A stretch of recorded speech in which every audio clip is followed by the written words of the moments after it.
పాఠశాల విద్యలో దేశంలోనే అత్యుత్తమ ప్రమాణాలను పాటిస్తూ ఏపీ మోడల్ రూపకల్పనకు చర్యలు తీసుకోవాలని అధికారులను ఆదేశించిన మంత్రి నారా లోకేష్ గారు ఉండవల్లి నివాసంలో పాఠశాల విద్య ఉన్నతాధికారులతో సమీక్ష నిర్వహించారు.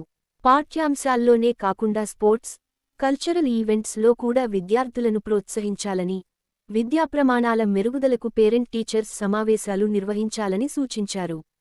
చిన్న నలుపు రంగు చతురస్రం కేజీబీవీ స్కూళ్లలో టీచింగ్ పోస్టులను ప్రతిభ ఆధారంగా భర్తీ చేయాలని, ప్రతి తరగతికి కనీసం ఒక టీచర్ ఉండేలా టీచర్లను సర్దుబాటు చేయాలని ఆదేశించారు. చిన్న నలుపు రంగు చతురస్రం సెప్టెంబర్ 5న గురుపూజోత్సవం సందర్భంగా సత్కరించబోయే ఉత్తమ ఉపాధ్యాయులను ఎంపిక పూర్తి పారదర్శకంగా ఉండాలని స్పష్టం చేశారు. చిన్న నలుపు రంగు చతురస్రం ఈ సమీక్ష సమావేశంలో మంత్రివర్యులు శ్రీ నారా లోకేష్ గారు, పాఠశాల విద్య ముఖ్య కార్యదర్శి కోన శశిధర్, డైరెక్టర్ విజయ్